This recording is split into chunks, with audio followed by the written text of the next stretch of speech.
Olá pessoal, tudo bem com vocês? O objetivo da aula de hoje é a gente fazer um debate sobre as teorias populacionais. Então, basicamente, o debate entre o que vocês já devem conhecer sobre a teoria malthusiana e a teoria marxista, né, e os reflexos disso para a discussão populacional hoje. Vamos nessa então? Então a gente começa essa história com apresentando para vocês a teoria do Thomas Malthus, né, que é ele que vai inaugurar esses debates sobre o crescimento populacional na contemporaneidade.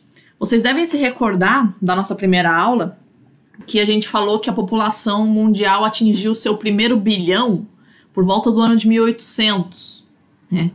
Então o Malthus ele vai estar se encaixando aí nesse contexto, mais ou menos esse período histórico em que a humanidade está atingindo seu primeiro bilhão de habitantes, né? Então ele era se eu não me engano, um monge anglicano, um frade anglicano, um negócio assim, né? Em 1798 ele vai escrever um livro chamado Ensaio sobre o Princípio da População. O nome do livro é enorme, assim, mas a gente coloca resumido, assim, como Ensaio sobre o Princípio da População. Então, qual é o momento histórico que a gente está vivendo, né, para ele estar escrevendo esse livro? É basicamente o contexto da Revolução Industrial, né? E vocês que são bons alunos de econômica, vocês devem se lembrar, né, como é que eram as condições do trabalhador e da sociedade inglesa, de maneira geral, né, no contexto da Revolução Industrial, né? Então, não tinha lei trabalhista, não tinha condições de segurança no trabalho, né? Então, era um mundo bem diferente, né? O mundo para o trabalhador era um mundo bem diferente do que é hoje, né? Fora isso, a gente tem também, nesse contexto, um crescimento muito acelerado das cidades, né? E alguns problemas e hábitos que você tem no campo, né? Que no campo não são problemas, né? No momento em que você vem para a cidade, né? Se torna um problema. Então, por exemplo, né? Uma coisa de você ter os animais de quintal em casa, né? Que você tem no campo, ok, né? Na cidade isso fica um negócio um pouco mais complicado, né? Você trazer todos os animais para dentro de casa. Os hábitos de higiene e de... Vocês sabem do que eu tô falando, né? Então, eles vão ser um negócio mais complicado na hora que você junta, né, esse monte de gente no mesmo local, né? Para quem tiver uma curiosidade, saber mais ou menos, né, uma descrição bem interessante sobre como eram as cidades inglesas nessa época, tem um livro do Engels, né, que se chama A Situação da Classe Trabalhadora na Inglaterra. Eu li um capítulo desse livro quando estava na minha primeira fase, né, que ele descreve, tem um capítulo lá chamado As Grandes Cidades, que ele vai descrever, né, como eram as grandes cidades inglesas, assim, né, nesse período em que ela está começando a se industrializar, né. Não façam isso depois de uma refeição, né, se vocês forem ler esse livro, né, mas, né, já fica aí a dica, né, pra gente ter uma noção, né, do que eram as cidades inglesas ao tempo da Revolução Industrial. Então, quando a população está toda dispersa no campo, não parece, né, que o mundo está tão lotado assim. Na hora que você coloca todo esse monte de gente na cidade, né, a gente começa a ficar com a impressão de que o planeta está lotado, né, que o mundo inteiro tá lotado.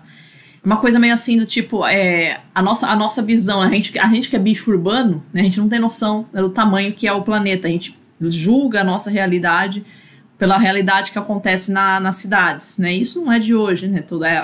É um hábito do ser humano, né, julgar, né, a situação do planeta inteiro pelo local onde ele está, né? A gente não conseguir fazer essa diferenciação entre o local e o global. Então, o Malthus ele vai julgar, né, a situação do mundo, né, com base naquilo que ele estava vendo nas grandes cidades inglesas, tá?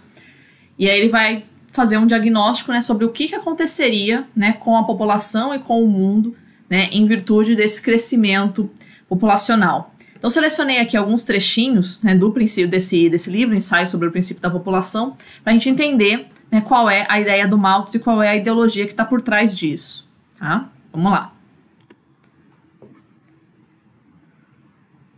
Então, grosso modo, né, toda a teorização que ele faz sobre o tal princípio da população, ele está resumido nesse parágrafo aqui. Diz assim: considerando-se qualquer número da população mundial, como 1 bilhão, por exemplo, a espécie humana cresceria na proporção de 1, 2, 4, 8, 16, 32, 64, 128, 256, 512, 1 giga e assim sucessivamente. e a subsistência era de 1, 2, 3, 4, 5, 6, 7, 8, 9, etc. Em 225 anos, haveria entre a população e os meios de subsistência uma proporção de 502 para 10. Em 3 séculos, de 4.096 para 13.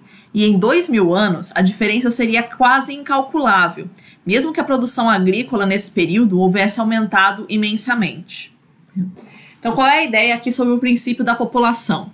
A ideia de que a cada geração humana, a população dobraria, né? Então, eu teria, né, primeiro 1 bilhão, depois eu teria 2 bilhões na próxima geração, depois eu teria 4 bilhões, 8 bilhões, e assim sucessivamente, né? Não importando aí qual é o número inicial. Então, a ideia é de que a sociedade humana ela tem o potencial de a cada geração, né, você dobrar a quantidade de população que está na Terra. Ah, mas vai morrer os pais, vai morrer os avós. Ok, né, mas a quantidade de filhos que a gente consegue gerar seria muito maior do que isso, né, e conseguiria compensar os que vão morrendo.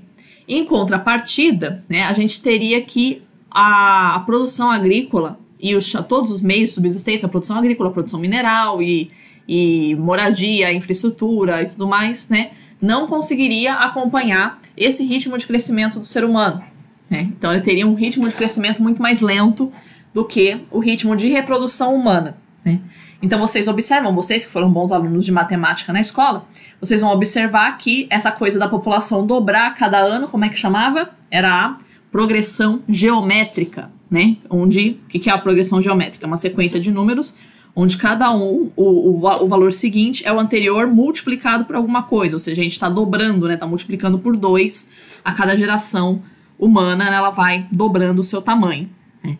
Em contrapartida, a produção agrícola ela cresceria segundo uma progressão aritmética, ou seja, né, uma sequência onde cada número, né, é o anterior somado a alguma coisa, ou seja, a gente não consegue dobrar, né, triplicar a produção agrícola a cada geração humana. Então, isso geraria um descompasso entre a quantidade de alimentos disponíveis e a quantidade de bocas para alimentar, né? Gerando aí tragédia global, a fome global, a mortalidade global, tá?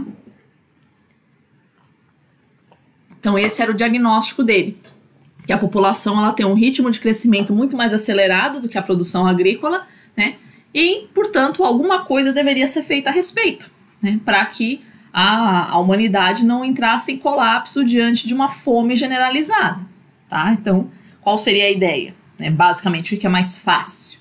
Né? A gente fazer um controle de população ou aumentar a produção agrícola? Né? Num curto prazo, o mais fácil, segundo o Malthus, seria a gente fazer um controle populacional, tá?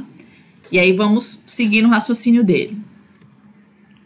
A estrutura da sociedade, nas suas características principais, provavelmente se manterá sempre inalterada. Temos toda a razão para crer que ela será sempre formada por uma classe de proprietários e uma classe de trabalhadores.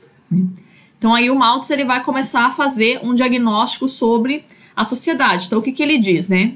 Que a sociedade sempre foi desigual e ela sempre vai ser desigual, né? Sempre vai ter mandantes, né, e mandados, aqui que ele chama uma classe de proprietários e uma classe de trabalhadores, tá? Vamos seguir. Que a causa principal e permanente da pobreza tem pouca ou nenhuma relação com as formas de governo ou com a divisão desigual da propriedade, e que, assim como os ricos não têm na realidade o poder de encontrar emprego e subsistência para os pobres, dada a natureza das coisas, não têm o direito de exigi-los. São verdades importantes que fluem do princípio da população, que, quando adequadamente explicado, não estaria acima da compreensão mais comum. Então, o que ele está dizendo aqui, né? Que o tal do princípio da população, ou seja, que fala que existe um descompasso gigantesco entre a quantidade de bocas para alimentar e a quantidade de alimentos que a gente consegue produzir, é de uma compreensão muito fácil, né? E fica ali evidenciado que esta é a causa da pobreza na sociedade, né? Porque você não é pobre, porque a sua causa da sua pobreza não é porque você vive sob um governo que não dá condições, sob um sistema econômico que não dá condições para você. Você é pobre porque você tem muitos filhos, né? Você tendo muitos filhos, você não tem recursos para alimentar toda essa gente, né? Então você vai automaticamente multiplicando a quantidade de pobres que tem no mundo. Então é isso que ele está dizendo aqui, né? A causa principal e permanente da pobreza tem pouca ou nenhuma relação com as formas de governo ou com a divisão desigual da propriedade. Ou seja, a desigualdade no mundo é causada pelas pessoas que têm muitos filhos. É essa a ideia que o Malthus tá jogando aqui, né? Porque os pobres, né? Quem é pobre sempre vai ser pobre, como tá evidenciado aqui nesse trecho anterior que a gente leu aqui, né? Então, sempre a sociedade vai ser composta, né, por proprietários e por trabalhadores. Então, quanto mais filhos os trabalhadores têm, mais eles adicionam pobres no mundo, né? Então, qual seria a ideia, né? Para você reduzir a pobreza do mundo, você teria que fazer com que os pobres tivessem menos filhos. E veja que interessante, né, a sequência, né? Assim como os ricos não têm na realidade o poder de encontrar emprego e subsistência para os pobres, dada a natureza das coisas, não têm o direito de exigi-los, né? Ou seja, os pobres têm que se conformar que a sociedade sempre foi assim e sempre será, né? Sempre haverá desigualdade e não há nada que governos ou os ricos possam fazer para reduzir isso, né? Estaria na mão dos pobres acabar com a pobreza do mundo, que seria basicamente parar de ter filhos, né? Cortar o mal pela raiz, tá? Vamos seguindo. E é evidente que todo homem das classes inferiores da sociedade que tivesse conhecimento dessas verdades estaria disposto a aceitar com mais paciência a infelicidade que lhe coubesse. Teria menos razões de insatisfação e irritação com os governos e com as classes mais altas da sociedade por causa de sua pobreza. Estaria, em qualquer ocasião, menos disposto à insubordinação e à turbulência. E se recebesse ajuda de alguma instituição pública ou das mãos da caridade privada, ele a receberia com mais gratidão e saberia lhe dar o justo valor, né? Então, qual é a ideia? É que todo homem das classes inferiores que entendesse o princípio da população, ou seja, que entendesse que existe esse descompasso entre a quantidade de bocas para alimentar e a quantidade de alimentos disponíveis, né, e que isso é a causa da pobreza, né, porque quanto mais bocas para alimentar, mais gente pobre você vai tendo no mundo, né, vai diminuindo a possibilidade de cada um ter acesso a alimentos ou qualquer meio de subsistência, né. Então a ideia é de que se as pessoas pobres entendessem que a causa da sua pobreza é essa, né, é o excesso de filhos que eles têm, e não formas de governo ou formas econômicas, olha que interessante, ele estaria disposto a aceitar com mais paciência a infelicidade que lhe coubesse. Ou seja, quando a gente entende qual é a causa da nossa pobreza, a gente, né, fica tranquilo, né? Sabe, ó, fui eu que fiz, isso eu que caí nessa desgraça, então tá tudo bem, né?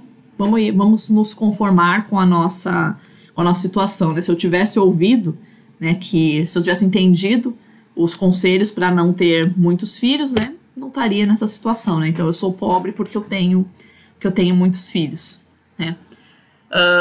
Teria também, né, menos razões de insatisfação e irritação com os governos, ou seja, na hora que você compreende que a causa da sua pobreza é sua, né, você que é o culpado da sua pobreza, você se revoltaria menos contra os governos, né? Estaria menos sujeito à insubordinação e à turbulência, ou seja, não faria revoltas sociais, né? No momento em que você compreende que a culpa da pobreza é sua, você não vai se rebelar contra governos ou contra sistemas econômicos, né? E ainda seria mais grato, né? Um pouquinho mais grato se você recebesse caridade.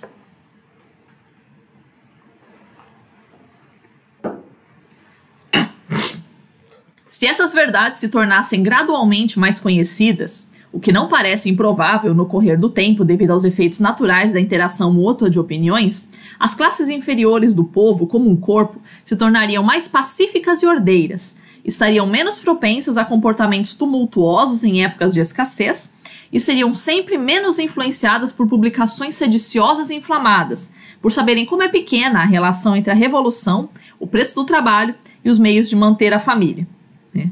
Então, conforme a gente for dando a conhecer, né, essas verdades que são o princípio da população, né, a população é o descompasso que existe entre o crescimento populacional e os meios de subsistência, né, as classes populares elas se tornariam mais pacíficas e ordeiras, né? Ou seja, vai parar de ter essas revoltas populares que ao tempo do Malthus já começavam, né? Não eram ainda revoltas propriamente de caráter socialista comunista, né?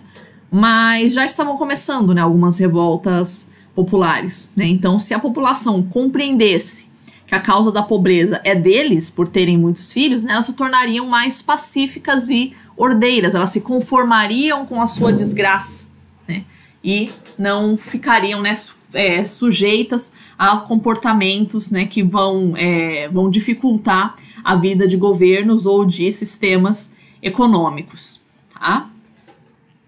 Comportamentos eram menos propensos a comportamentos tumultuosos em épocas de escassez, ou seja, no momento em que chegar crises econômicas, no momento em que chegar fome, você ainda assim estaria pacífico. No momento em que você compreendesse, né, que a culpa de ser pobre é sua, né, você se tornaria um ser mais pacífico, ainda mesmo, né, em tempos de escassez.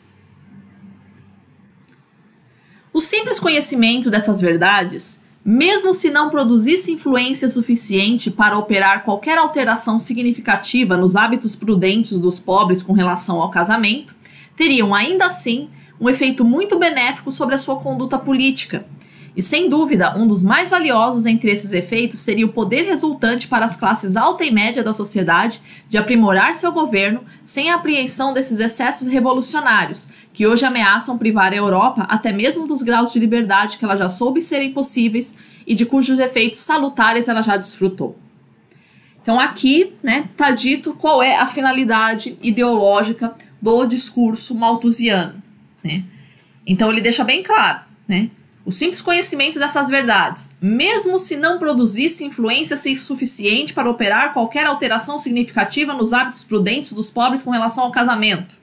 Ou seja, se os pobres compreendessem que a causa da pobreza deles é o excesso de filhos, ainda que isso não servisse para eles terem menos filhos, né, por hábitos prudentes dos pobres com relação ao casamento, leia-se sexualidade, né, e fazer filhos, né. Então, ainda que, né, essa compreensão dos pobres em relação ao verdadeiro motivo da sua pobreza não servisse para eles reduzirem o número de filhos, né, reduzirem a sua atividade sexual e, consequentemente, reduzirem o número de filhos, ainda assim teria um efeito muito benéfico sobre a sua conduta política. Esse é o segredo da ideologia malthusiana. Então, mesmo que com esse discurso a gente não conseguir reduzir a natalidade, né, pelo menos, né, vai servir para a pobraiada parar de encher o nosso saco. Esse que é a grande motivação do Malthus. Então, no momento em que os pobres, né, introjetarem a ideia de que eles são culpados pela sua pobreza, né, eles vão parar de encher o saco do governo, da classe alta e média, né, solicitando, reivindicando, né, melhores condições de vida, né? E aí a gente está, né, com a sociedade, como disse o Malthus parágrafos atrás, né, mantendo a paz, né, entre a sociedade, né, mantendo a estrutura de mandantes e mandados, né, trabalhadores e proprietários. Percebem qual é a questão? Né?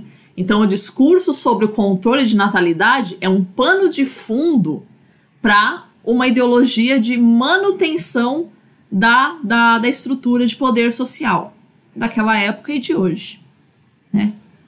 E sem dúvida um dos mais valiosos entre esses efeitos seria o poder resultante para as classes alta e média da sociedade de aprimorar seu governo sem a apreensão desses excessos revolucionários. Ou seja, no momento em que os pobres compreenderem a causa da sua pobreza, né, vai acontecer a melhor coisa possível da sociedade, né, que seria, né, as classes alta e média aprimorarem as suas formas de governo sem ter o medo, né, desses revolucionários reivindicantes que estão aí reivindicando, né, coisas que o governo, que as classes alta e média não podem dar, né, que é melhoria de vida, né? Então, mesmo que esse discurso não sirva para controlar a natalidade, pelo menos vai servir para que não haja excessos revolucionários, para que não haja reivindicações sociais. Então, este é o verdadeiro motivo da ideologia malthusiana. O plano de fundo não é, né, o plano de fundo é o controle de natalidade, mas a motivação para isso, né, é o controle político, né?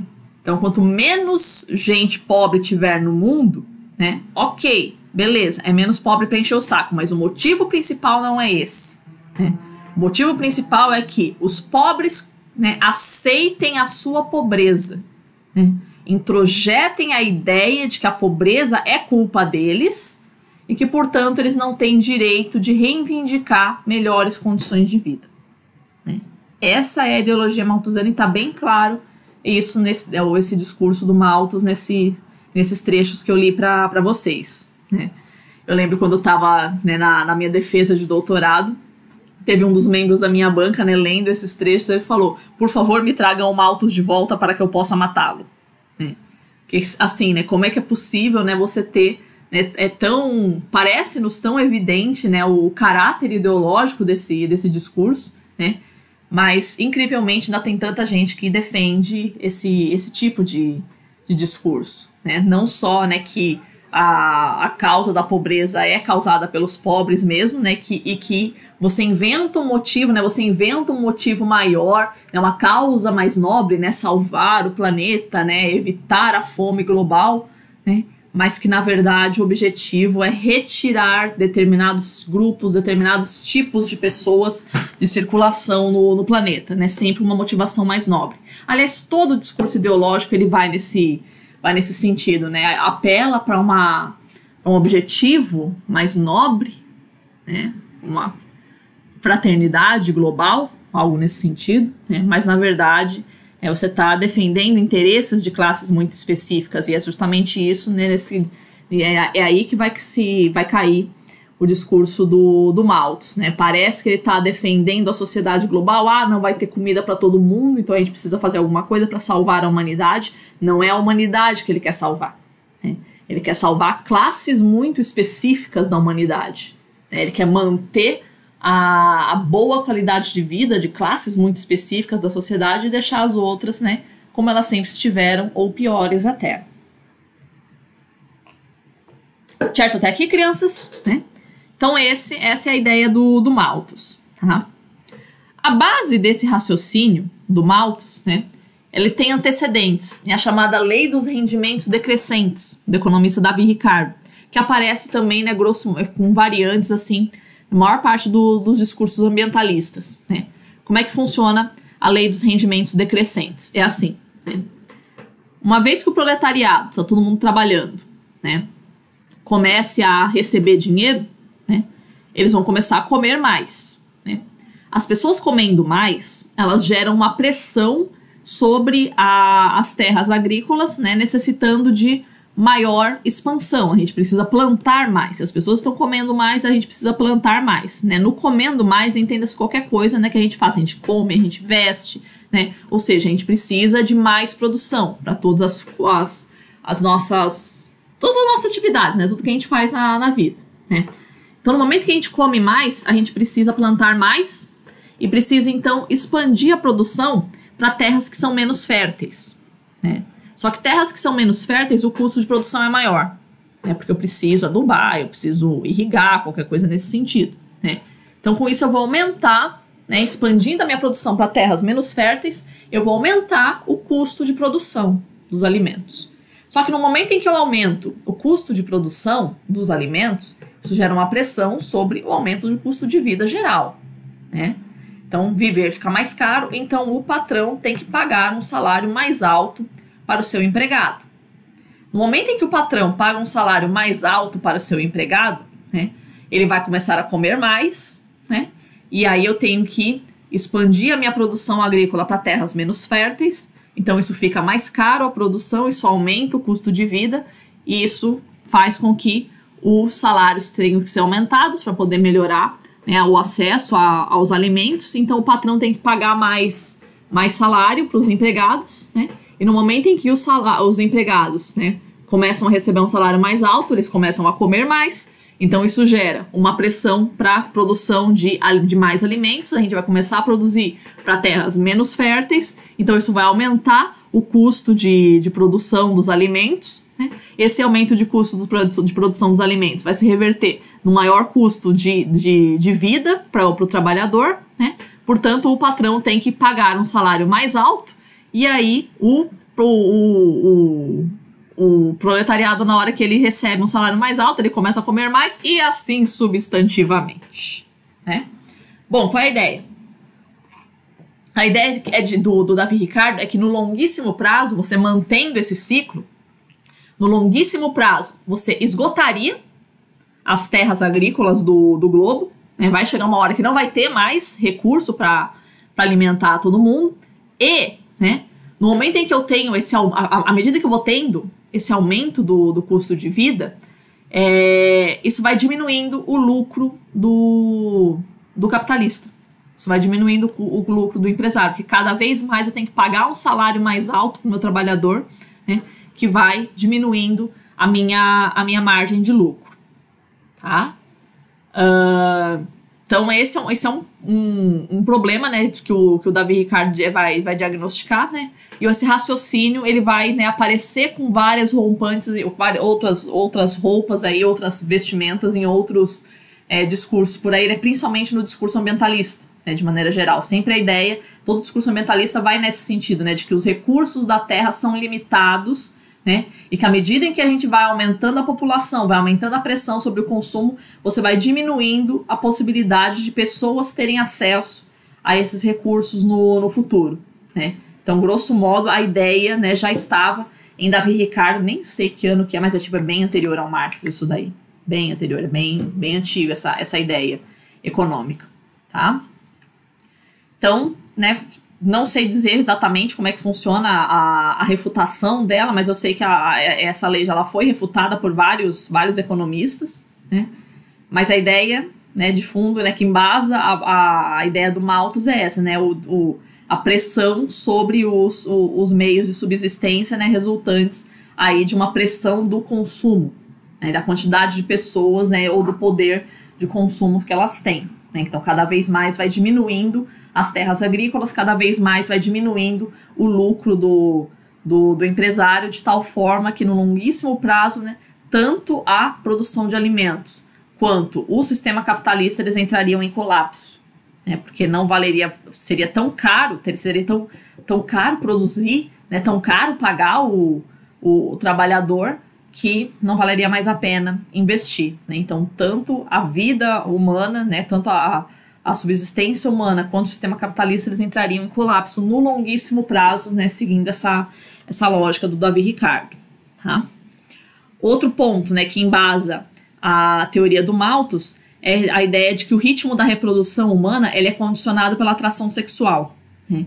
Então, duas pessoas sentem atração sexual, elas inevitavelmente vão praticar o ato sexual, inevitavelmente vão engravidar, né? Inevitavelmente terão os filhos e inevitavelmente a população vai crescer, né? Como se fosse, né, como se a sociedade humana ela trabalhasse nesse ritmo animal mesmo, né? De que, né, basta, né, você ter atração sexual, que atração sexual e filhos é a mesma coisa, né? Essa é a ideia que está embasando aí a ideia do Malthus. Então, qual é a solução, né, para evitar essa superpopulação global? O que o Malthus chamou de sujeição moral, né? Que, né, é um termo floreado para dizer que a gente tem que restringir a nossa atividade sexual. E veja bem que ele não está falando apenas de sexo antes do casamento, né? Mas durante o casamento também, tá? Então, os seres humanos eles têm que manter hábitos mais prudentes, né? Tem que reduzir a sua atividade sexual ao mínimo necessário, né? Para evitar a gravidez, né? Para evitar a proliferação de pobres pelo mundo. Dizia também que, né, nesses trechos que a gente viu, né, que a gente não pode ajudar os pobres, né, os ricos não podem ajudar os pobres a melhorar de vida, por quê? Né? Porque assim eles terão mais filhos, né? Quando as pessoas vão ficando vão tendo mais condições, elas vão tendo mais filhos, né? Então o ideal era manter a miséria da população, né? Porque mantendo a miséria, essas pessoas iam se conscientizar de que elas não têm condições de alimentar tantos filhos assim e automaticamente elas teriam menos filhos. Então a miséria na obra do Malthus é algo bom. É algo bom porque ela evita que essas populações elas se proliferem pelo mundo. Né? Se elas tiverem melhores condições, elas vão aumentar a sua reprodução. Então, mantenha-as na miséria, que a fome e as doenças também, né? Também e principalmente as doenças, elas vão se encarregar de fazer o seu trabalho de eliminar esse excedente populacional. Então, se a gente melhorar a qualidade de vida da população, não tiver mais fome, não tiver mais doença, a população global vai crescer. Não é isso que eles querem, né?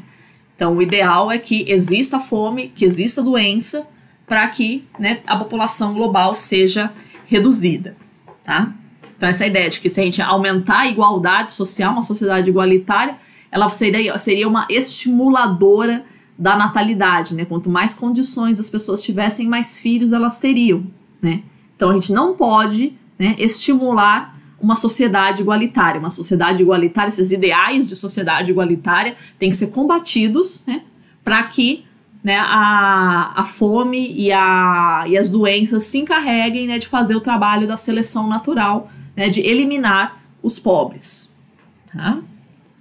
Então essa é a ideia do tio Malthus. Em contrapartida, a gente tem uma teoria rival ao Malthus, que é a chamada teoria populacional reformista ou marxista, né? E qual é a ideia básica aí da teoria reformista, né? De que não existiria no mundo uma superpopulação absoluta, né?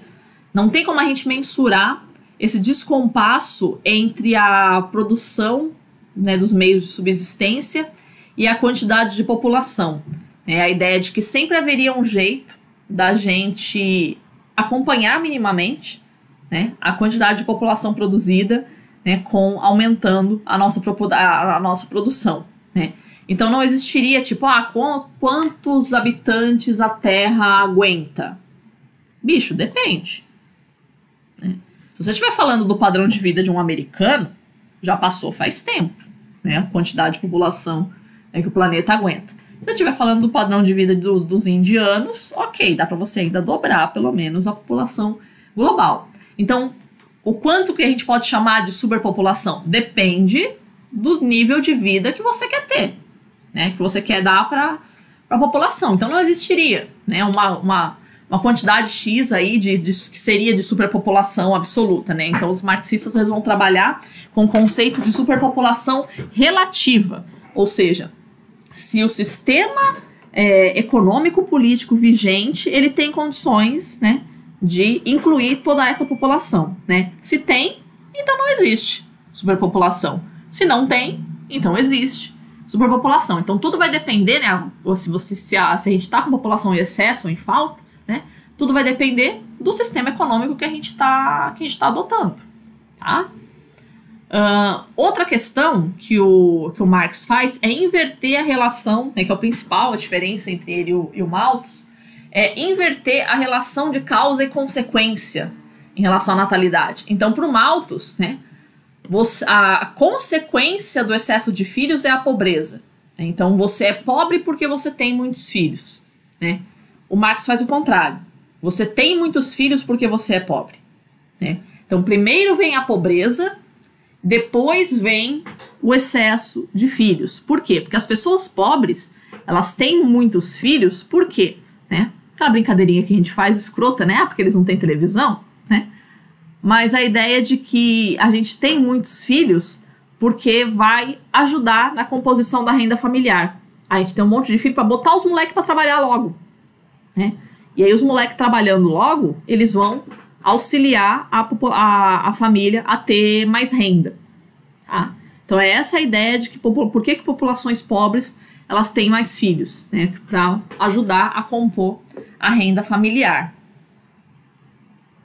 Então primeiro vem a pobreza e depois vem o excesso de filhos. Para o Malthus não, né? Primeiro vem o excesso de filhos, né? A causa da pobreza é o excesso de filhos. Né? Para o Marx é o contrário. O excesso de filhos é consequência da pobreza.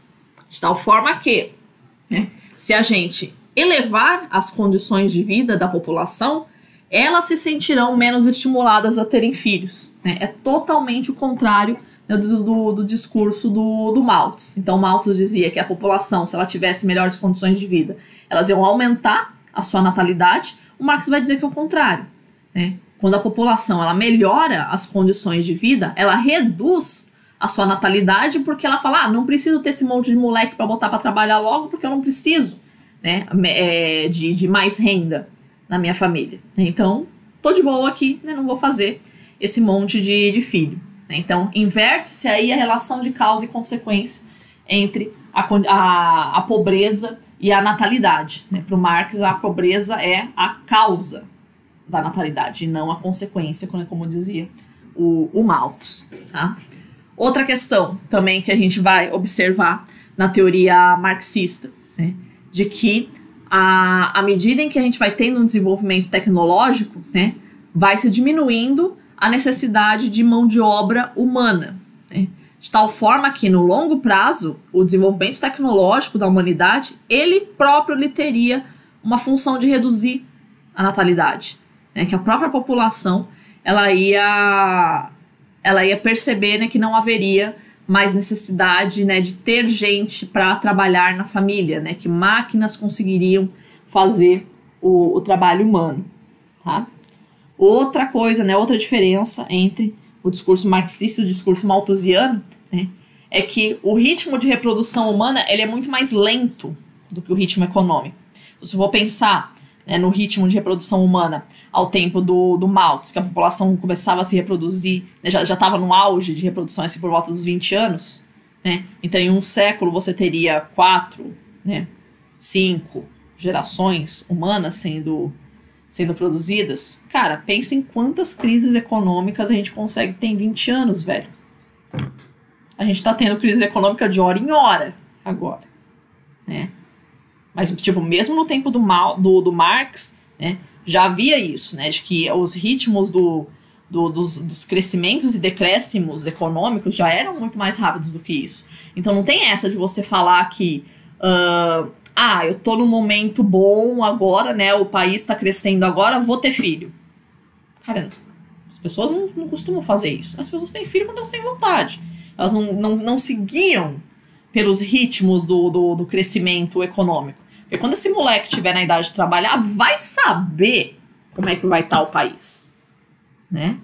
Então não é assim, não é esse o critério que as pessoas utilizam para terem filhos, né? Se o país está indo bem ou se o país está indo mal, né? Então não dá para a gente fazer essa ponte entre o crescimento econômico e o total populacional.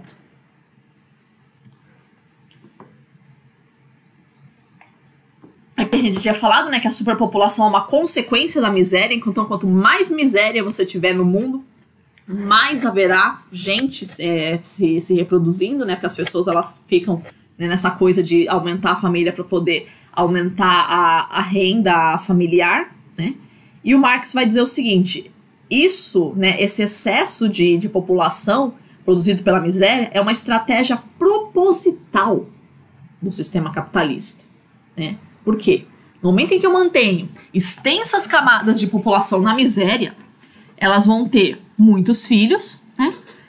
Esse excesso populacional, ele vai exercer uma pressão sobre os salários, porque vai ter muita gente desempregada, né? E quanto mais gente desempregada eu tenho, né, mais baixos são os salários que serão aceitos pela população que vai estar trabalhando, né? Então esse é o conceito de exército industrial de reserva. Então, essa população desempregada, subempregada ou com baixos salários, que pode ser aproveitada no momento de crescimento econômico, né? Mas em momentos de estagnação ou de rebaixamento econômico, a função delas é essa, né? De rebaixar os salários, né? De criar o medo do desemprego. Né? Já que existe muita gente desempregada, né? Mesmo os que estão empregados ficam com medo do desemprego e aceitam salários mais baixos. Então, é uma estratégia do sistema capitalista, né? Produzir muitos pobres, né? Manter populações na miséria, com isso eles se reproduzem mais, né? E aí a gente vai ter um monte de pobre, né? Fazendo essa pressão sobre os salários para eles ficarem mais baixos. certo?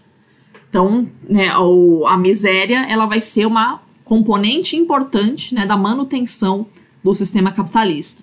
Tá? E por último, né, ainda que a gente conseguisse acompanhar, a produção de alimentos conseguisse acompanhar a quantidade de população para alimentar grandes coisas, né?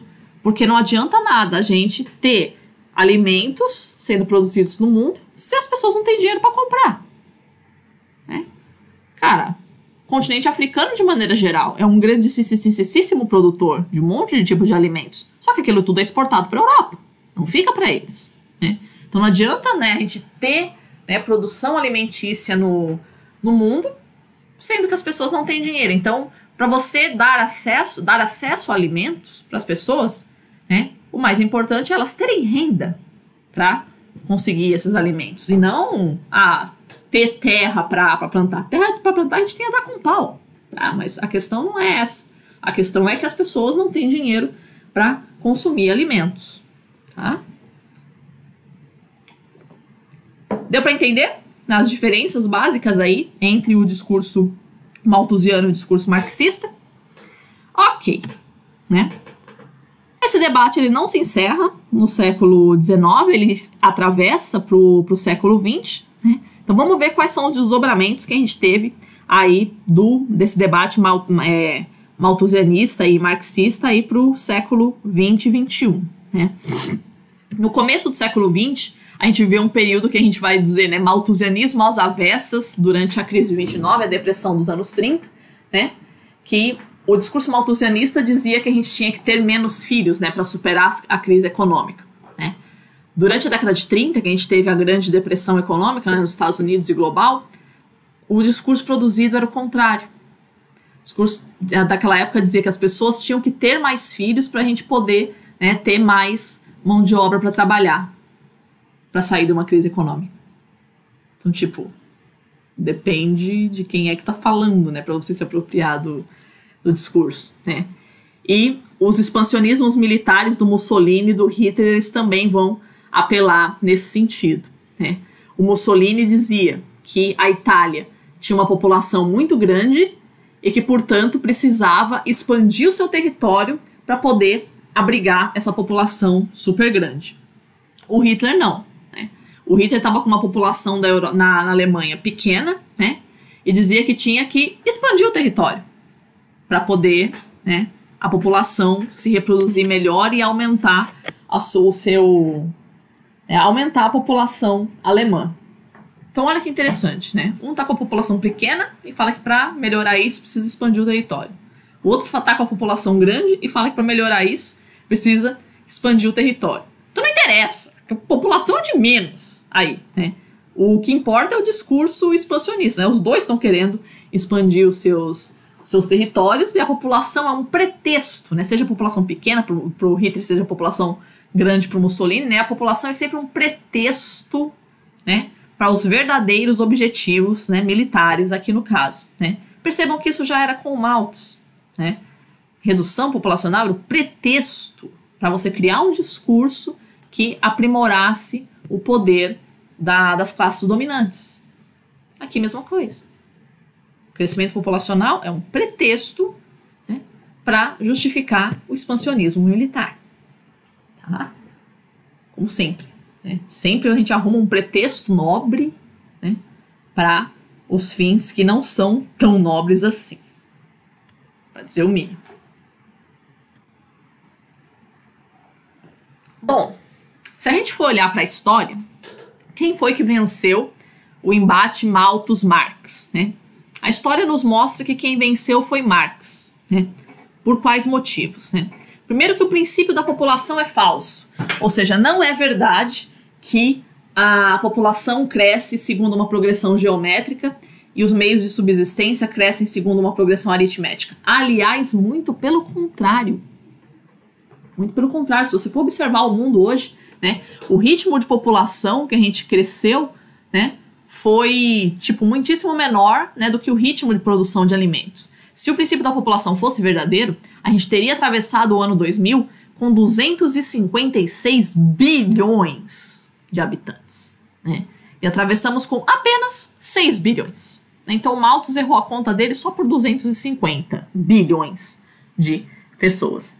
Em contrapartida, a produção de alimentos, nossa, tipo, a quantidade de calorias que a gente consegue alimentar cada população, eu não faço a menor ideia de onde foi que eu vi essa estatística, mas talvez vocês tenham alguma coisa mais atualizada, mas já faz muito tempo que eu vi isso daí, né? Falando que se a gente fosse distribuir toda a produção de alimentos, né, sem desperdício e tal, se a gente fosse distribuir a toda a população global igualmente, cada ser humano na Terra conseguiria consumir 4.000 calorias por dia. Mano, isso é muitíssimo mais do que o suficiente para deixar todo mundo obeso mórbido. Então a questão não é, né, a falta de alimentos que tem no mundo, e sim a falta de meios para obtê-lo. Né? Porque alimento a gente conseguiu produzir e muito. Tá? Então, simplesmente não é verdade. Esse descompasso que existe entre a quantidade de população produzida e a quantidade de alimentos, simplesmente esse descompasso não existe. Né? Outra coisa, né, o desenvolvimento tecnológico permitiu a afluência de algumas classes da sociedade, como a gente viu na semana passada, né, então partes do proletariado, né, conseguiram melhorar de vida, né, então não existiu essa pobreza, né, tão catastrófica, pelo menos, como o Malthus previu, né. A população mundial não cresceu no ritmo previsto, né, aquilo que a gente já acabou de falar, né, a população não cresce em PG, né. E olha que coisa curiosa, né? Totalmente ao contrário do que o Malthus dizia, né? São justamente as populações de elevado nível social que têm menores natalidades. Então aquilo que o Malthus dizia, que as pessoas, conforme elas melhorassem de vida, elas teriam mais filhos, isso seria ruim, por isso que a gente teria que manter as populações na pobreza, acontece justamente o contrário na prática. Né? As populações de países mais ricos são as que têm menos filhos. As populações de países mais pobres são as que têm mais filhos. Né? Então não existe isso, eu sou pobre, então eu vou me conscientizar de que eu tenho que ter menos filhos. Cara, isso pode acontecer com uma pessoa ou duas, cara, mas não é o pensamento geral, tá? Então o que a gente observa é isso, né? O aumento da riqueza na sociedade, ele automaticamente leva a uma redução da natalidade. As pessoas passam a ter outros interesses. Falar, não vou ter filho agora não, quero viajar nas férias. Quero fazer um cruzeiro pela Europa. Aí o moleque chorando na minha orelha vai me atrapalhar. É esse o raciocínio da galera. Então, quando a gente tem uma afluência maior na sociedade, as pessoas automaticamente vão, né, tendo menos filhos ou nenhum filho. Né? Essa é a tendência social. Tá? E outra coisa interessantíssima também, né, um tanto óbvia, mas parece que o Malthus também não percebeu. Que quem mais consome recursos do planeta não são os pobres. São as populações mais ricas. São as populações de países mais industrializados. São elas as grandes consumidoras de água, de terra agrícola, de minério, whatever. Qualquer tipo de recurso que você conseguir pensar, são as sociedades mais afluentes, né, que vão, né, consumir mais os recursos do planeta. Não são os pobres. Então, aumentar pobre no planeta não significa aumentar pressão sobre recursos, pelo menos não na mesma proporção. Né? Mas aumentar rico no planeta, isso sim. Né? Aumentar populações ricas no planeta, você aumenta a pressão sobre os recursos. E também não é na mesma proporção, né? Sempre muito maior. Né? Tipo, você aumenta a sua riqueza em X, você começa a consumir recursos 2x. Né? Então, aumento da riqueza, né, significa, isso sim, né, aumento da riqueza é que significa aumento da pressão sobre os recursos do planeta e não aumento da pobreza. Tá? Tudo depende do padrão de consumo que uma sociedade está tendo. Se você tem um padrão de consumo mais elevado, você vai consumir mais recursos. Né? Pobre não tem padrão de consumo elevado. Por isso, ele não consome. Não é ele que exerce pressão sobre os recursos do planeta. Ok? Tá bom. Né? A história mostrou que o Malthus foi o vencedor. Deus me livre, baixa na boca. A história mostrou que o Marx foi o vencedor desse debate, né? Mas o problema é que sempre tem um otário que vai ressuscitar, né, algumas teses meio no limbo aí da história. Né? E aí a gente tem, nesse contexto, um movimento, a partir da década de 60, chamado de neomalthusianismo. Tá? O que se trata o neomalthusianismo? É a ressurreição das teses malthusianas. Então, o mesmo discurso de que a gente teria que reduzir a natalidade global. Só que com algumas pequenas diferenças, né? Basicamente, a solução para o Malthus estava na sujeição moral, né? Ou seja, na redução da atividade sexual, né? E agora, para os neomalthusianos, estaria na utilização de métodos contraceptivos, né? Já que a gente tem bastante métodos contraceptivos à nossa utilização. Cuidado, quando a gente fala que um neomalthusiano ele advoga, né, para o uso de métodos contraceptivos. Quando um neomalthusiano fala de métodos contraceptivos, ele não está falando de camisinha e de pílula, não. Tá? Tá falando de aborto compulsório. Tá? O discurso é um pouco mais grave do que o que a gente ensina na escola, né? Aborto compulsório, esterilização compulsória de populações inteiras, né? Para realmente reduzir a natalidade global. Tá? Então, qual é o contexto que a gente tem na década de 60? Né? A gente vai ver isso nas próximas 2 aulas. Né? A gente tem que, na década de 60, já é bem clara a tendência global de redução das taxas de mortalidade, por fatores que a gente vai ver na próxima aula, mas a ideia é que as pessoas estão parando de morrer feito moscas, né? Elas estão passando mais tempo no planeta, né? Porém, a natalidade ainda se mantendo alta. Né? Não havia ainda, né, os fatores que vão fazer uma redução das taxas de natalidade. Ou seja, as pessoas param de morrer, mas elas continuam nascendo. Então, realmente é um período, efetivamente, é um período que a população realmente começa a crescer demais. Né? É um período em que aquela aceleração do crescimento do pós-guerra já está começando a declinar. Né? Então, você começa a ter desemprego nas nações desenvolvidas, né? Nas nações subdesenvolvidas ainda não, né? Esse é o período das ditaduras na América Latina, por exemplo, né? Então a gente tem um período de industrialização acelerada, ainda você não tinha esse desemprego, mas nas nações desenvolvidas sim, né? Começa a ter, né, desemprego por aí, né? E é a época também, né, do crescimento de movimentos ambientalistas, ainda na esteira da Guerra Fria, né? Aquele medo que a galera tinha da hecatombe nuclear, né, vai levando a esteira da preocupação com o meio ambiente, né, e nessa esteira, né, a preocupação sobre a pressão, né, que os pobres exerciam sobre os recursos do planeta. Tá? Como toda ideia idiota, né, nesse discurso ele também tem alguns primórdios idiotas. Né? A gente encontra, por exemplo, né, essa necessidade, né, de redução das natalidades no discurso da Margaret Sanger, uma ativista eugenista, né? Vou ler alguns trechinhos para vocês aqui, né, de livros, obras dela escritas nas décadas de 10 e 20.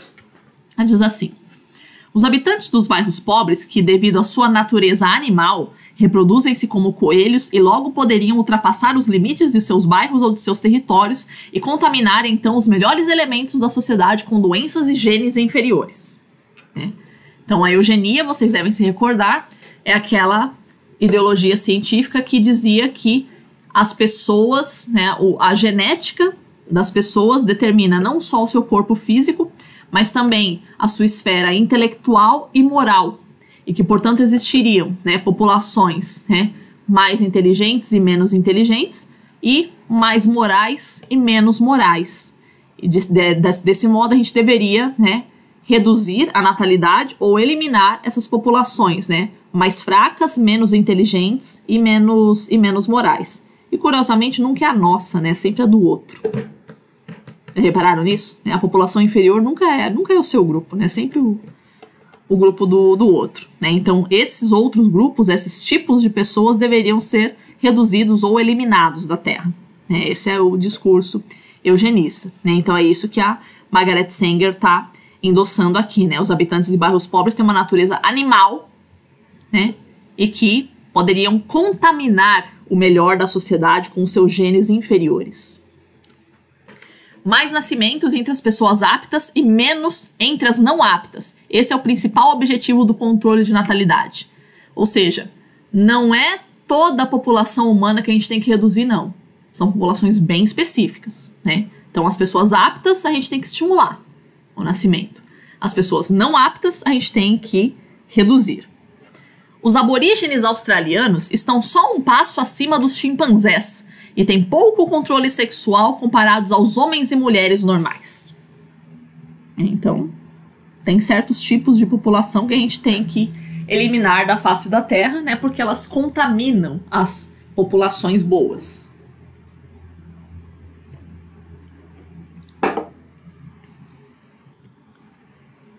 Deve-se manter as portas da imigração fechadas à entrada de certos estrangeiros cuja condição seja reconhecidamente prejudicial à força da raça, tais como retardados mentais e disléxicos, idiotas, lentos, loucos, portadores de sífilis, epiléticos, criminosos, prostitutas profissionais e outros nessa classe barrados pela Lei de Imigração de 1924. Além de aplicar uma estrita e rígida política de esterilização e segregação àquele grau da população cuja prole já seja manchada por algum defeito ou cujas características genéticas passadas de pai para filho sejam tais que traços censuráveis possam ser transmitidos aos descendentes. Né? Então, é uma política de eliminação das raças no país, né, nos Estados Unidos, mas também de contenção da imigração, ou seja, essas raças inferiores não podem entrar, né, e a gente tem que eliminar elas da face da terra, né, aplicar uma estrita e rígida política de esterilização. Então, submetê-las a tratamentos médicos que evitem na raiz que elas tenham filhos, ou seja, eu não vou ficar estimulando essa população a usa camisinha, usa pílula. Use se eu quiser. Não é isso que eu quero. Né? Eu quero que você use sim. Né? Eu quero que você não tenha filhos. Né? Não vou deixar na tua mão essa escolha. Eu tô dizendo que você não pode ter filhos, então você não vai ter. Então eu vou te esterilizar. É esse o discurso. Tá? E sempre populações específicas. Né? A minha população, a população boa, ela tem que continuar. Isso tem que ser estimulado. A natalidade. Né? As populações inferiores, então a gente tem que eliminar. Certo? Então esses são os primórdios desse discurso. Então são certos tipos de população que a gente tem que reduzir a natalidade. Tá? Essa preocupação com o excedente populacional, né, vai redundar na instauração da chamada Comissão da População da ONU em 1945, né?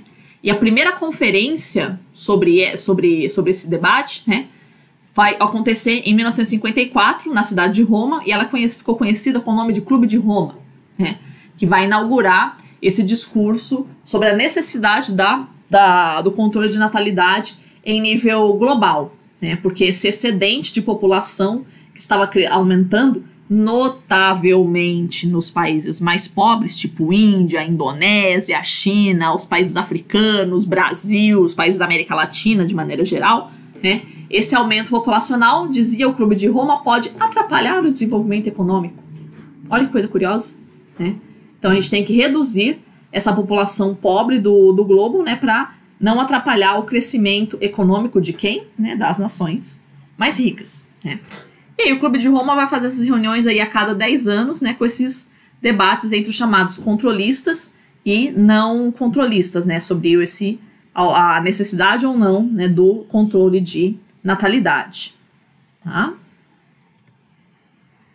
Um desses caras, né, talvez o maior expoente do discurso neomalthusiano é o Paul Ehrlich, que ele vai escrever um livro em 1968 chamado The Population Bomb. Né? Tem uma edição, não sei se é a primeira edição, mas tem uma edição desse livro que eu vi uma vez, que a capa dele era um daqueles africaninhos mortos de fome, assim, que tem aquele barrigão cheio de verme, sabe? Chorando, se esgoelando, desesperado, né? Uma cena horrível, assim, né? Então é bem, bem apelativo mesmo o discurso. Então olha um trecho aqui do Paul Ehrlich. A batalha para alimentar toda a humanidade acabou. Nas décadas de 70 e 80, centenas de milhões de pessoas morrerão de fome, a despeito de qualquer programa de última hora em que se embarque agora. Nessa data futura, nada poderá impedir um aumento substancial da taxa de mortalidade mundial. Eu nasci em 81, e vou ser sincera com vocês, eu não vi isso. Centenas de milhões de pessoas morrendo de fome entre as décadas de 70 e 80. Desculpa, mas isso não aconteceu. Tá? E dali para frente, né, a ideia de que dali para frente seria pior, né, dessa data futura, nada poderá impedir um aumento substancial da taxa de mortalidade mundial. Se tem gente morrendo por aí, né, com certeza fome, né, não é o principal fator, né. E nessa casa, centenas de milhões de pessoas morrendo de fome, não. Essa tragédia definitivamente não aconteceu. A batalha para alimentar toda a humanidade acabou. Velho, como assim? Né? Dá uma olhada nas safras agrícolas que nós temos, que os Estados Unidos têm, que o Brasil tem, que a China tem. Sabe de onde? A batalha para alimentar toda a humanidade acabou. Vai todo mundo morrer de fome. Muito pelo contrário. Aquilo que a gente estava dizendo. Né? Dá para deixar todo mundo obeso mórbido, se a gente distribuir igualmente os alimentos. Né? Só para ser chata, assim, né? Ehrlich em alemão significa honesto. Né? Então, olha que ironia, né? O cara ter esse sobrenome. Né? Aí você olha, nossa, né? O cara realmente, né, foi alarmista, né? E tal. Ele deve ter se arrependido, né, professora? Aham. Né? Ele vai escrever um artigo depois, né? Em 2009, ele vai escrever um artigo chamado The Population Bomb Revisited. E nesse artigo, ele vai chegar à seguinte conclusão: eu não fui trágico o suficiente da minha obra original. A situação é ainda mais trágica do que essa que foi diagnosticada aqui. Então ele diz o seguinte, que diagnostica ali que a população global está crescendo a 1,4% ao ano. Então ele diz, nesse ritmo de crescimento, levaria cerca de 6 mil anos para a massa da população humana se igualar à massa do universo. Cara, eu fico me perguntando como é que isso seria possível, velho. Se igualar à massa do universo. Você tem noção do que é a massa do universo, cara? Você tem noção? Você faz ideia do que seria necessário para o ser humano se igualar à massa do universo? E num período razoavelmente curto? 6 mil anos? A humanidade tem uma história muito maior do que isso? Cara, a ideia... Não tem. Eu não consigo refutar um negócio desse, que é um negócio tão absurdo assim que não tem nem pra onde a gente conseguir argumentar. Dá vontade de perguntar, você tá considerando a matéria escura também na hora de você falar um negócio desse? Né?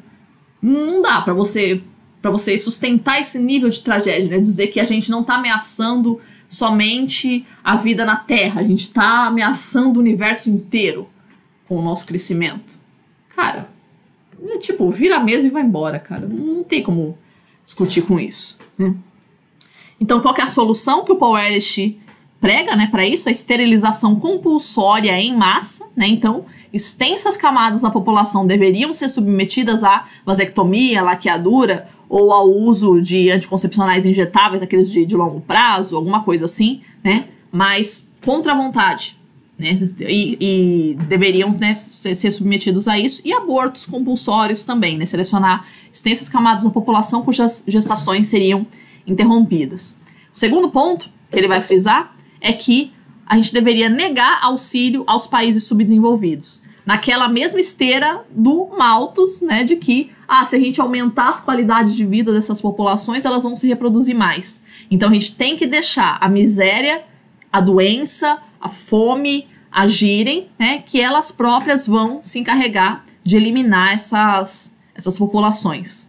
É o mesmo discurso do Malthus, a mesma ideia de que, né, aumentar a qualidade de vida dos pobres vai elevar a natalidade, vai gerar mais pressão de consumo, portanto os pobres têm que ser eliminados na raiz, né, pela fome, pela doença. Né. Trago aqui uma citaçãozinha do Príncipe Philip, que é um dos fundadores do WWF, né, para todo mundo ver que eu não tô, né, de paranoia, né, falar, você é muito paranoica com discurso ambientalista. Não, cara. Contra fatos não há argumentos, né?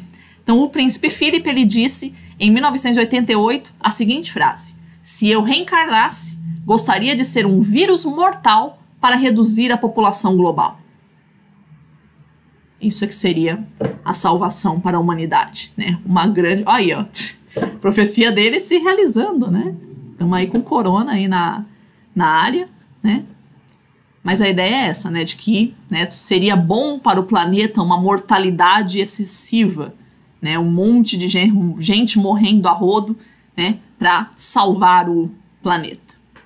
Aí tu olha para mim e fala um negócio desse. Não, professora, pelo amor de Deus, isso daí é só um doido. Não vamos ficar, né, discutir, né, esse Paul Ehrlich é outro doido. Não vamos ficar aí discutindo o discurso de meia dúzia de louco. Isso daí não é representativo, né, é só um doido falando merda.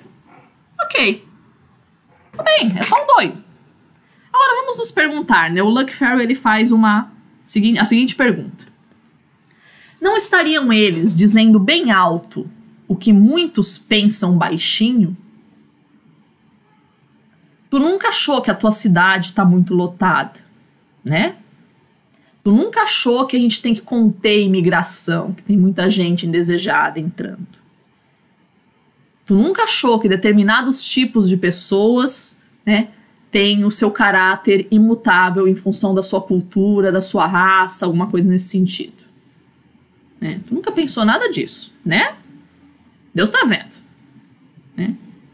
Será que as pessoas não pensam assim também? Que o mundo tá muito lotado? Tu nunca pensou que o mundo tá muito lotado quando você pegou um busão lotado, né? Você não sabe a menor diferença entre um busão e o mundo, né? Você não tem a menor diferença, não sabe fazer essa comparação escalar, né? Mas tu nunca pensou isso. Vai dizer pra mim que tu nunca pensou isso.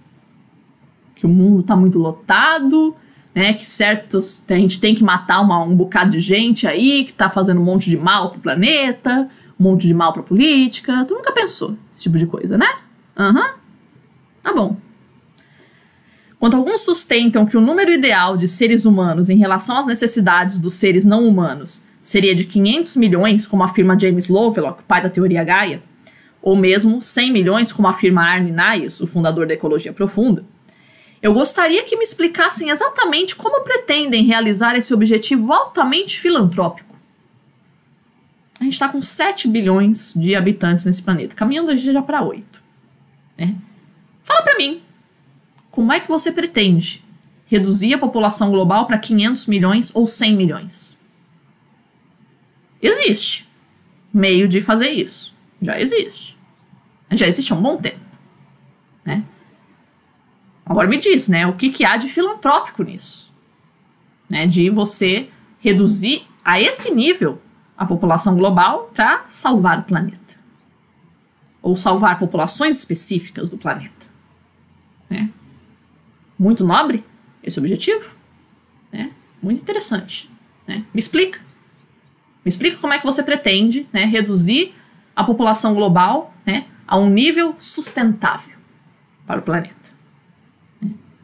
Me explica, né, como é que você, né, acha, né, que o planeta, né, tem necessidades, né, próprias, né, e que a população global é um atrapalho para isso.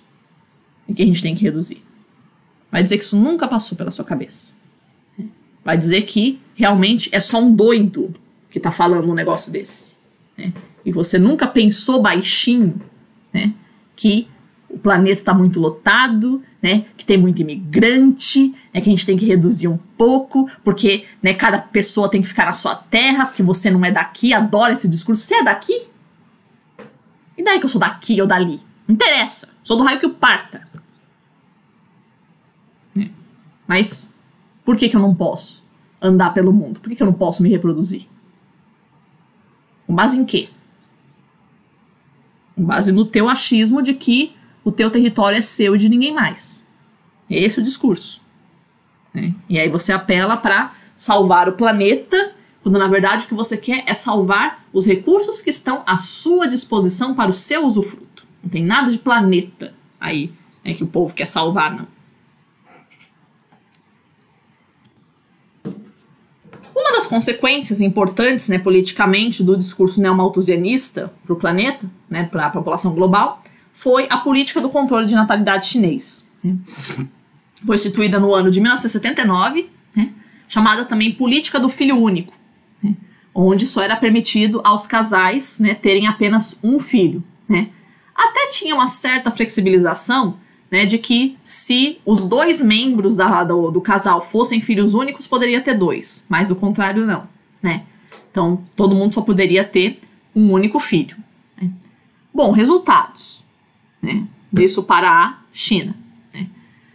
A partir do segundo filho que você tivesse, né, a família sofria pesadas multas e o Estado não se encarregava do sustento do moleque, né? Então, saúde, educação, tudo, né? Que na China tudo seria dado pelo governo, né? Não, a família é que vai arcar com esse custo aí dessa população, né? Aqueles que tivessem, né, mais de um filho e se recusassem ao aborto, que na China é legalizado até o 9º mês, né? Se recusassem a abortar, né? Começaram a morar no interior, né? Quem tivesse ter mais filhos, né? E a não registrar esses moleques. Então você tem uma quantidade aí de indigente na China, a gente nem ao menos consegue estimar, né? Há quem diga que a gente já passou, né? Que a população global já passou, vamos supor, dos 9 bilhões há muito tempo, né? Dada a quantidade de indigentes que você tem no mundo, né? Principalmente na China e na Índia, né? Populações sem registro, né? Mas mesmo assim, a estimativa é de que entre os anos de 79 e 2012, quando você teve essa flexibilização da lei do filho único, que se evitou o nascimento de 400 milhões de pessoas, o que dá quase 2 Brasis, né? Quase 2 Brasis a menos na China, né? Só que, né? Qual foi, né, o tipo de pessoa que mais foi eliminada, né? Se você só pode ter um filho numa sociedade chinesa, né? Quem que você vai escolher, menino ou menina? Você vai escolher ter menino, né? Porque na sociedade chinesa, a menina, quando ela se casa, ela passa a fazer parte da família do marido. Então, quando você ficar velho, você não vai ter quem cuide de você, né? Então, é muito mais vantagem você ter um filho homem do que uma filha mulher, né? Então, qual era a ideia, né? Engravidou, descobriu que é menina, aborta.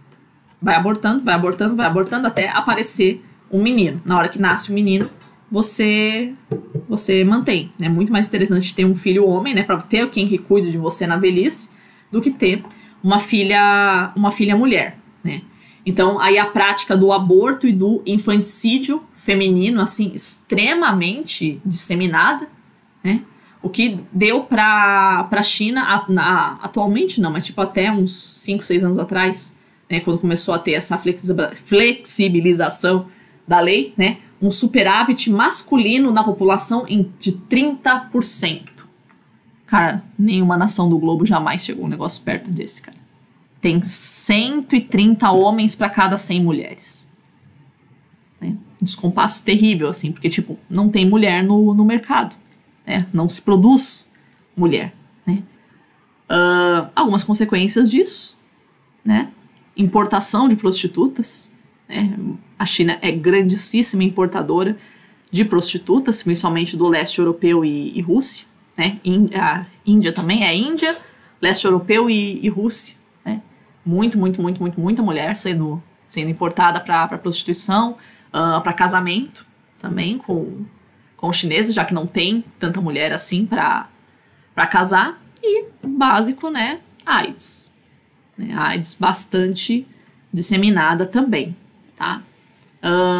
Também existia durante desse período da lei do filho único, né? A esterilização compulsória, principalmente das meninas, né? Muitas delas eram pegas logo no nascimento. Então, tipo, nasceu, já passa para a sala de cirurgia para fazer a laqueadura ali, agora, né? Ou seja, nem mesmo aquele filho único que ela teria direito a ter, nem isso ela vai ter e nunca vai saber, né?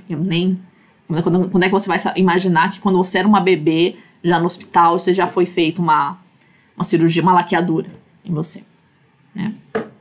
Então é esse tipo de coisa, né, que é feito para salvar o planeta, porque estamos sem recurso, tem que gerar menos pressão populacional, né? Essa tragédia, nesse flagelo, né, principalmente feminino na China. Bom, diante desse flagelo que se tornou a questão populacional chinesa, né, e o envelhecimento populacional bem forte também, né, ocorreu uma flexibilização dessa lei no ano de 2013, né, segundo a qual, né, todos os casais em que um dos membros era filho único, agora podia ter 2 filhos.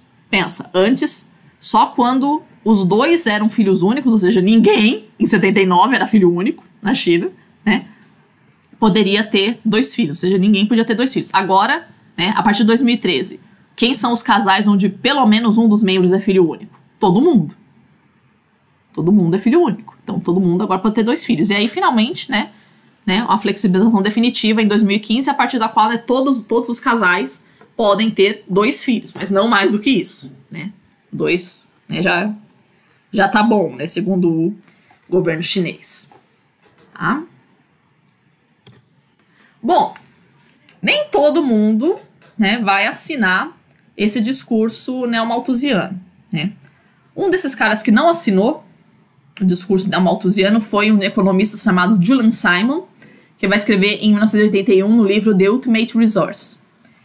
Sempre que uma tragédia prevista não ocorre, os profetas passam para outra. Porque eles não conseguem ver que, no geral, as coisas estão melhorando? Porque eles sempre pensam que estamos num ponto de inflexão ou no fim da linha. Teve um livro que eu li quando eu estava fazendo meu doutorado, do Greg Garrard, chamado Ecocrítica, que ele abre dizendo assim: há mais ou menos 3.000 anos a humanidade acredita estar vivendo uma crise iminente. Ela sempre, né? Sempre, nossa, nós estamos numa crise insuperável, que vai morrer todo mundo, que vai acabar com a economia. Velho, o tempo todo a gente está atravessando crise. Sabe, a gente não para de achar que a gente está numa crise, né, insuperável. E toda crise a gente supera.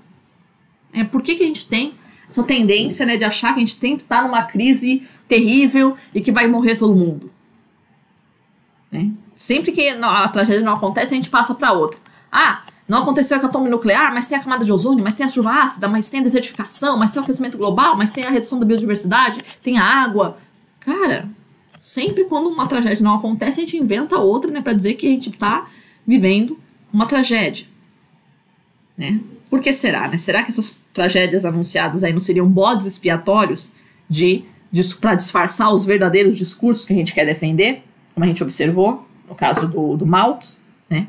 Dizer que existe essa tragédia, né, da fome, da pobreza, da doença, da miséria global, né? Mas para defender a manutenção do poder das classes mais abastadas, né? Para pensar, né? Quem é que a gente está realmente defendendo com esse tipo de discurso, né? De salvar o planeta. Salvar o planeta para quem? Não é para indiano, não é para chinês, não é para indonésio, não é para brasileiro. É para populações bem específicas que a gente quer salvar o planeta. Bom, o Paul Ehrlich e o Julian Simon um dia, né, vão se encontrar e vão, né, fazer esse embate entre as ideias deles, né, sobre realmente, né, se o mundo estaria acabando ou não, né?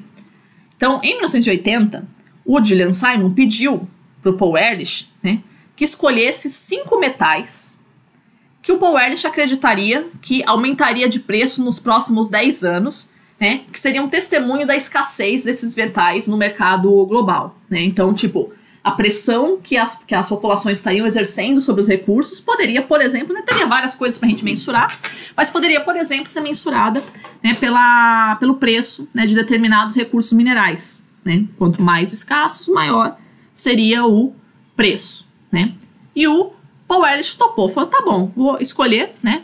Apostaram aí, as fontes divergem, né, quanto ao valor da aposta, né, mas a maioria diz que foi $1.000 que eles apostaram. Para dali a 10 anos, né, ver como é que estava o preço desses metais. Se o preço dos metais subisse, né, seria aí um testemunho de que eles estavam ficando escassos no planeta, né, e o Paul Ehrlich, com o tragedismo dele, seria o vencedor. Se o preço dos metais diminuísse, né, isso seria um sintoma de que esse tragedismo do planeta não é tão forte assim, né? Então o otimista Simon seria o vencedor. Né? O Paul Ehrlich escolheu os metais: o cobre, o cromo, o estanho, o níquel e o tungstênio. Tá? Coloquei os símbolozinhos deles aí porque eu adoro química. Né? Bom, tá bom. O tempo passou, né? 10 anos depois, 1990, chegou a hora de cobrar a aposta.